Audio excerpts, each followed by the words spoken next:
And I mean, it's a real pleasure to have Liza here today. We met many, many years ago working on projects at the Exploratorium when she was doing some writing there. And I need to exit full screen so I can see your bio here. So Liza is an award-winning journalist that lives up in Northern California and works as an editor at PLOS Biology now, as well as being a reporter for Insight Climate News and an author of a Science Writer's Investigative Reporting Handbook. Great stuff. And so her reporting focuses on a bunch of interesting topics like environmental justice, agriculture, public health, and biodiversity. And you always seem to have a focus on the political landscape. And so you write here, keeping an eye on the intersection between science and society toward revealing power imbalances and misuse of science for private gain, which, boy, really applies to where we're at in the States these days, doesn't it? Yes. Yeah. Unfortunately, right now there's a little too much to write about. Yeah. And you've been published everywhere, all over the place. Discover Magazine, New York Times, Washington Post, The Nation, all over the place. So welcome, Liza. We're looking forward to hearing what you've been doing. Thanks so much, David. It's fun to talk to you guys today. And I thought, it might be best to just sort of do a little bit of, talk a little bit about science writing, a little bit about the craft and what I do, and then maybe leave a lot of time for questions and a discussion, because that might be just easier to get it to help you guys with anything you're sort of dealing with that you have questions about. So I work as both a journalist and an editor at PLOS Biology, as David just said. And these roles are very different, but actually they kind of rely on a common understanding of how to communicate complex ideas about science. And so as a journalist, I tell my own stories. I find things that I think the public needs to know about. And as an editor, I help scientists tell their stories, either about their own research or about something that they're very concerned about. And in both cases, there are some common elements to good science writing. And I think three of the most important relate to clarity and simplicity, and sort of avoiding jargon and logical flow. So with clarity and simplicity, I mean, it seems obvious in some ways, but once you start writing, you can really get sort of stuck in details and get away from just straightforward language that's not too detailed, that's easy to follow. This might mean, not a lot of dependent clauses, just sort of easy, straightforward language that people can follow. And that then segues into the jargon problem, because I think, a lot of times scientists find that, that they shy away from non-technical language because they worry about precision. But if you use the same technical language that scientists do, then you're going to risk people either aren't going to read it or they're not going to understand what you're trying to say. So then the third thing that I think is really, really important is the logical flow of what you're trying to say. So sort of starting with a thesis, your main point, and then just trying to, not talk about everything. You're just trying to provide the information that's going to support those points. So in a nutshell, I'd say good writing is about communicating an idea clearly, effectively, and in a way that engages the reader. And that really starts with clear thinking. And I know that it might sound silly, but a really useful exercise is to really step back and ask yourself what it is you're trying to say. So for years, so at PLOS Biology at PLOS, we're all about opening access to the scientific literature. But for me, when I first started years ago, I was writing what we call synopses, which are basically news briefs about the papers that we publish. And that was part of the idea of, the public doesn't understand a lot of these technical papers. So this was sort of opening intellectual access is the way that I thought about it. And I like this Wikipedia sort of describes what a scientific journal is. We all know what they are.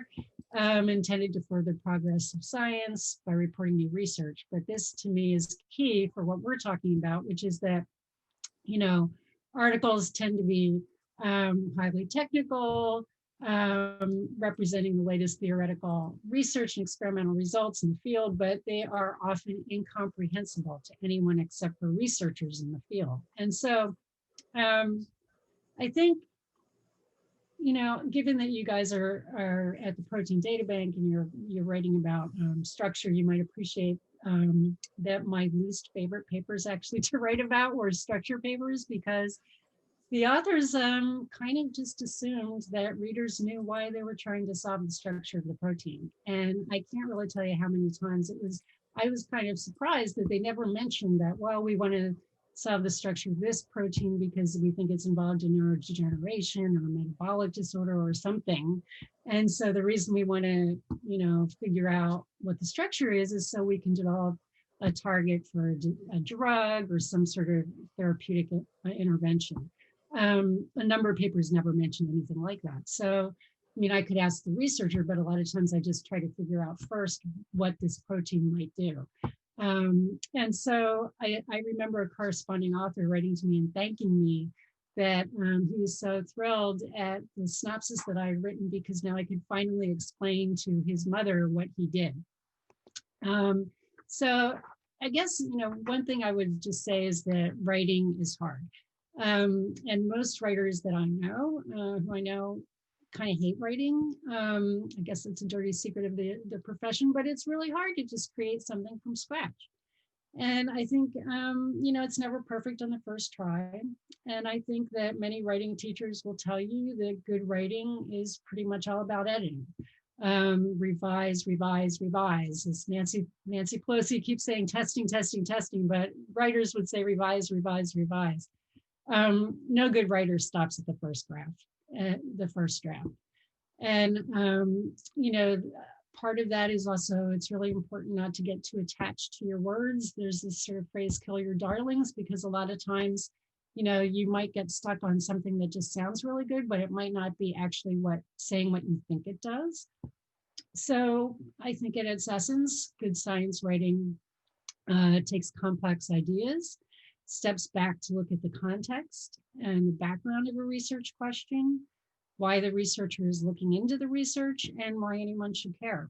And I kind of think of it sort of as an establishing shot of a movie, sort of, where you pull back, to see what the setting is of the action that's going to take place and where you're going to be going throughout the movie. So I think that anybody who's serious about writing really should have a copy of William Zinsser's On Writing Well. And even though this book is practically 50 years old, it's still really it's one of the best books on writing. And so I'll just go through it. The secret of good writing is to strip every sentence to its cleanest components, every word that serves no function, every long word that could be a short word, every adverb that carries the same meaning that's already in the verb, and every passive construction that leaves the reader unsure of who's doing what. And to me, that really sort of gets at what a lot of scientific papers do. The way they're written and the way scientists are taught to write is kind of as though the hand of God is behind the experiments rather than the human beings who work in the lab.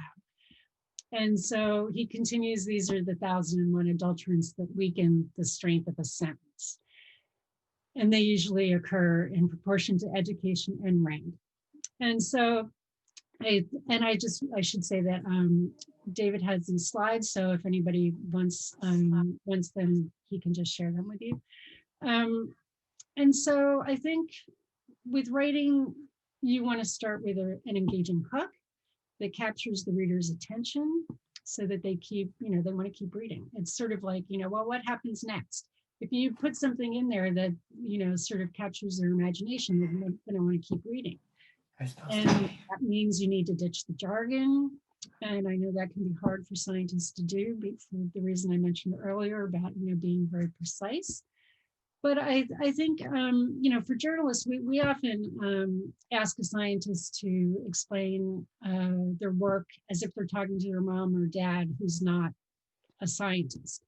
And sometimes they'll go too far and talk to you like you're 2 years old, but But really what you want them to do and what you want to do is talk in language that is, just simplified.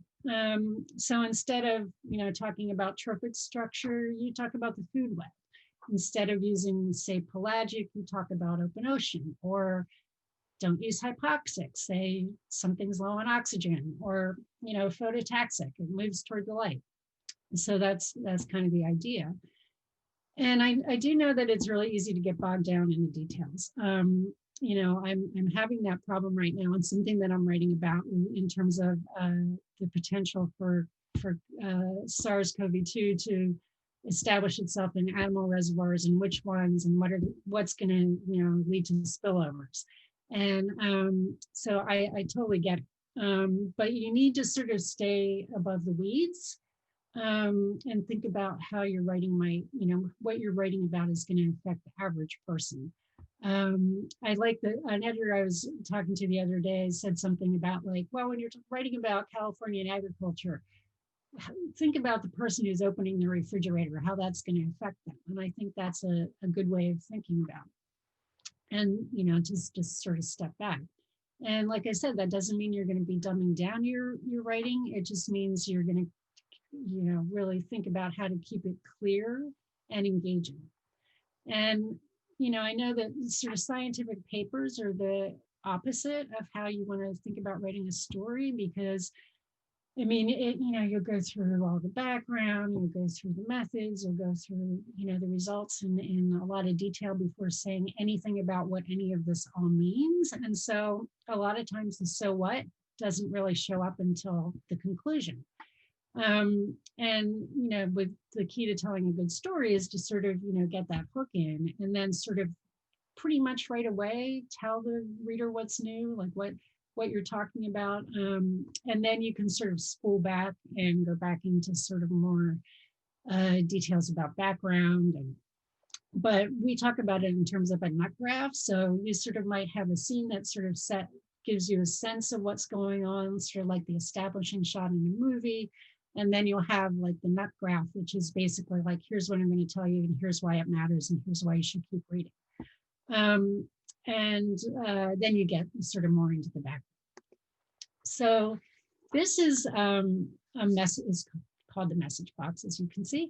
And this is a tool that a science communication pro, Nancy Barron, uses whenever she trains scientists to talk to policymakers. This is a tool that was developed by the organization Compass, which was originally a communication partnership for science in the sea. But so they started out with marine scientists, but they basically train scientists who want to affect policy no matter what the discipline. Basically, I think this is a really, even though it was developed for scientists to think about how to talk about their science, I think it's a really helpful tool for anyone thinking about how to write. And so it's sort of in various chunks, you sort of break up what you're writing about into thinking about big picture. What's the big issue you're talking about? Say, we're talking about infectious disease and COVID. Well, what's the problem? Well, a lot of people are dying. Let me step back. That's really more the so what. The problem is that we don't really understand enough about it to control it, or that's been the problem from the beginning. We're getting more understanding, but there's still many, many open questions. And why does that matter? Well, as I already said, because people are dying. And then then you sort of start to think of what the solutions might be and what the benefits are. And you could play with this. This is really, as I said, developed more for thinking about the science that you're doing, but you can sort of play with how to chunk up, put into chunks the story that you're trying to tell, and really, just try to stay to some sort of a format so that you can organize your thoughts and how the story would flow, how the writing would flow. And I do think, keeping in mind that when you're coming up with these sort of chunks about how you would talk about what you're writing, think about how it's going to resonate with the public. And so then finally, I think these ideas, so these are questions that a writing coach who trains journalists who've been writing for a long time actually to write better. to do a better job in their writing.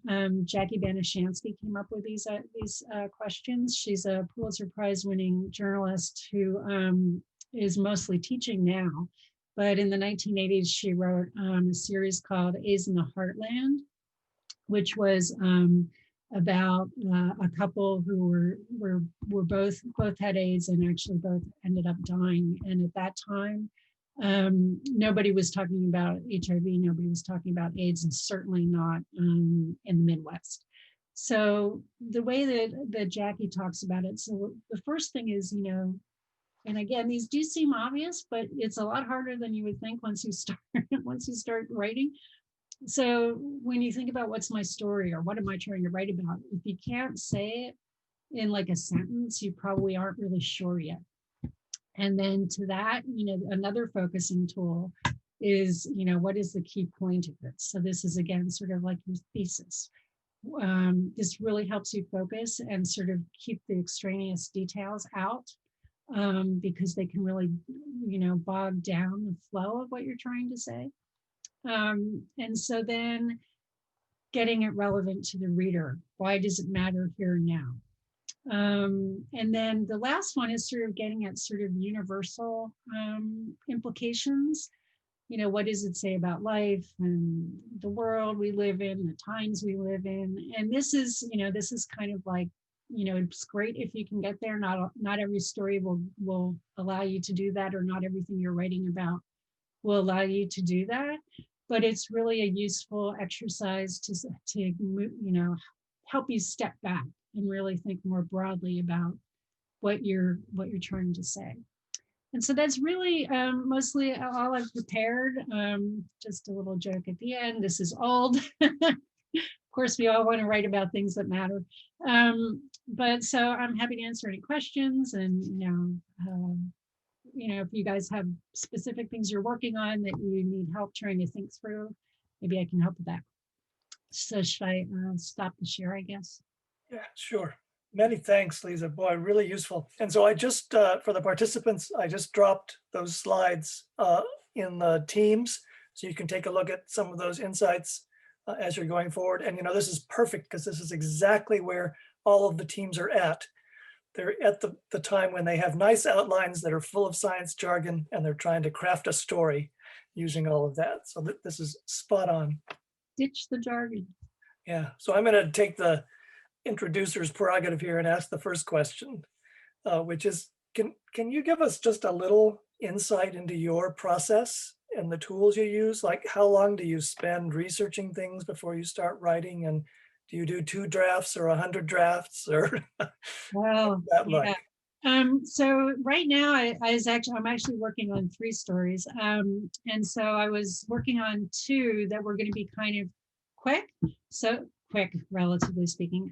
They were sort of just a single study story, which is never, for me, I don't just look at one study because we need to know the context. So I do a lot of research around that.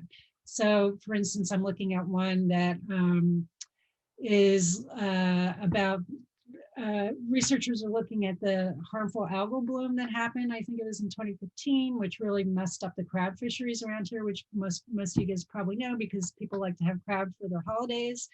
And so I had to do a bunch of research about that. I was actually even trying to figure out if anybody, any government agency tracked what the normal crab seasons were over the last 10 years or something like that. And nobody did. And in fact, the researcher, the corresponding author on the paper, said she had to compile that from news reports. So I was like, wow. Oh my God. So I do a lot of research even for a single study story, I would have to say, and it usually doesn't involve just one study. When I write about it, I will refer to other studies. And like I said, also, like I've never ever had one draft of anything I've ever done. And George Johnson, who was the sort of the math and physics reporter for the New York Times science section for years, he said that the minimum drafts I think he's ever done for a news story was 10. So even the top of the field do not think that their writing is perfect straight out of the box. So the process is sort of, those questions I shared are pretty key for me too. I mean, I really tried to have in a sentence, what am I trying to say? What is my story about? And then, why does it matter? So that's sort of my guide. And then I have, I have too many Google Docs to try and organize various things. And as people use Scrivener, people use a variety of other tools to try and organize their notes and their other materials they research. But I do try to keep an outline going with just sort of key ideas. Like here, and sometimes I do it with subheads that sort of are the narrative of the story. I use that a lot. That really helps. So yeah, so revise is is the unfortunate truth. Super. Do we have other questions from people? You can just drop them in the chat or just turn on your. I open the chat, or are you going to tell me? Let me see the chat. Can I ask? Yes, go, Cheng. Hi, this is Chenghua. Thank you for the lecture. I have actually a technical question. I mean, since you're a very good writer, so I mean, I was an international student, and English was not my native language. So every time I write paper or like article, whatever, there's always concern that what kind of narrative should I use? For example, I will give. It can be used first person narrative. For example, we can say we at PDB have received a lot of SARS-CoV-2 structures this year and process them. Or a third person narrative, just say PDBs receive and process a lot of structures for COVID. Or passive narrative, for example, we can say a lot of structures was deposited and processed at PDB. And my question is, for what kind of audience and what kind of settings? I mean, is like one specific style is preferred or is, better to achieve the goal? It's a great question. I would just say that it's actually what the word is voice. So first person voice, second person. Yeah. Just So for me, so it depends on news style. I'm not really allowed to interject myself, so I can't really say that's changed a little bit. But I think for your purposes, I think that we here at PBD, I think that would be great because, as I was saying earlier, it's, there are people that are doing this work, and you want to sort of establish rapport with your audience, which is, the public in this case, I think, right? I mean, it depends if you're talking to other scientists or talking to the public or you're talking to both. Then you would sort of change a little bit, but I do like the idea of the we. Or if it's just I am doing that, if it's only you doing one thing, which is probably not the case too often, it's probably a group of people, but whoever is actually doing it, to add that personal aspect to it, I think is really good because it sort of, brings home the notion that, we're sort of all in this together. This is the job that I'm doing, and I'm doing this to try and help all of us. So I don't know if that helps, but I think that would be a cool way of doing it, actually. Thank you. Sure. Cool. Here's a question from the chat. It says, did you always envision yourself becoming a science communicator? How did you break into this career? Oh boy. Oh boy. It's do not do what I did. So I did not ever think I was going to be a science communicator, and I actually don't really think. So when I was at the Exploratorium, I was sort of a science communicator, but as a journalist, I feel like I'm more, and with my background as a political science person, so I'm more interested in how things are affecting the public, for good or ill. And investigative reporting, you typically focus on the bad things, like what's going wrong. So I think the way I did it is, it's not going to be replicated by anyone. So I'm happy to talk about it just very briefly. But I started out at the Wine Spectator. So I studied political science, and I did human rights work, actually, sort of out of the box. My work at the Wine Spectator was as a typesetter. And then I started doing editing there, but that sort of paid my way to be able to do the human rights work with the International Indian Treaty Council and the American Indian Movement, working with people down in Arizona who are being forced off their land. So But from there, I realized I didn't want to, edit other people's work. I went to Sierra Magazine and sort of started doing my own writing, and was writing about toxics mostly there, because the Sierra Club was more interested in the public lands rather than the people on them. so I wanted to, I sort of stopped doing that because they didn't want to really focus on, they now do more environmental justice, but they didn't at that point. So, but having said that, I mean, if you're interested in doing more of this, there are many schools that train people and do a great job. So, University of California, Santa Cruz has a great science writing program. And Stanford actually has a great science writing program that also trains more science communication, not just journalism. So I'm happy to provide a list of resources of other places to check out. But yeah, my path is unusual. I think actually a lot of people I know their paths are fairly unusual. But having said that, a lot of the science journalists I know actually have PhDs in one form or another in science. So like Amy Maxman does amazing work, and she's a geneticist. And I think that's true of a lot of science communicators. They get at it in a lot of different ways, yeah, which is good. It ends up with a diversity of stuff coming out. Absolutely. Yes, we need diversity, more diversity. Yeah, always. So from me, how about, do you have any pet peeves About for things that scientists write and things that scientists shouldn't write? Well, I think I mentioned it about the structure papers. Yeah. Yeah, I think that, not really, to tell you the truth, not since I've stopped writing about the papers themselves.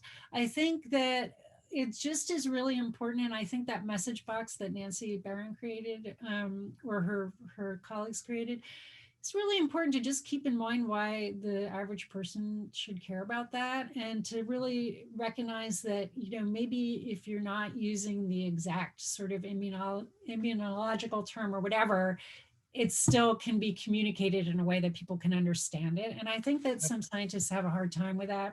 And I understand why, because you want to make sure that you're saying things very accurately. But I think that you do more harm than good if nobody's listening to you. Yeah. Great insight. Yeah. Are there other comments, or should we let Liza get back to her deadlines? I have a question. Yes, please. So I know you said avoid the jargon, but sometimes for like some sort of grants or fellowships, when you're writing for those, you have to have jargon. And sometimes when I was writing, I kind of felt like some of the words weren't coming to me, like the scientific words, which I needed to use. So it's just my question to you is, are there any resources where we can find words like a scientific thesaurus or something which can kind of help us during our writing? Oh, that's not my expertise. Sorry. Yeah, I'm sure there are. And I'm just looking at my shelf to see if I see. Grant writing is different. I'm talking about sort of writing for the public, though. So grant writing, you probably do. Having said that, I did a grant writing workshop at the Kaiser Division of Research, and Karen Amons, who's I think now at Harvard, was saying to avoid, you don't need to use as much jargon there either. So I guess and she was a reader for grants. So, but that was for, that might be a step removed. I mean, we're talking about health researchers, so that might be slightly different. But I'm not sure what kind of, what was your exact problem that might help me think of a resource for you? What were you having trouble thinking of the word in terms of like what? It's just writing it scientifically, I feel. I felt like sometimes when I write more in the layperson rather a scientific point of view. Well, so a lot of times I feel like it's just the words which I need to round. And there are many days where I did not get the words, but it just came to me the next day. Oh, so, that just sounds like writing process. So I do ultimately finish it, but it's time consuming. So I always felt like if there are any resources available, which I can just, look it up online and find a word, and it'll help me be more, be better with my writing. Well, you know, there's the One Look, onelook.com, I think it is, which is a compilation of like all sorts of different dictionaries. And there might even be scientific dictionaries there too. I mean, I can check there. But I mean, I think if you just Google like scientific dictionary, you'll find stuff. Have you tried that? I have. There's not as much material as I would like. Oh, sorry. Well, maybe you need to create it. You need to, there's an unmet need. I think it's going to be tricky as well, because whenever you're writing a grant, you're working in a field that's kind of really actively moving forward. And it's going to have its own jargon that's being made up as you speak.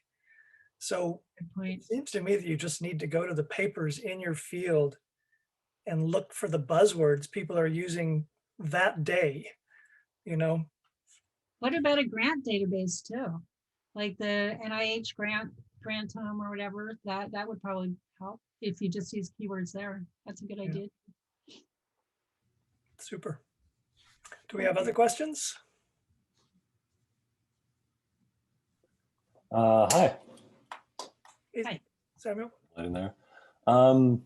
So I was just wondering, like, what was your favorite scientific story to work on?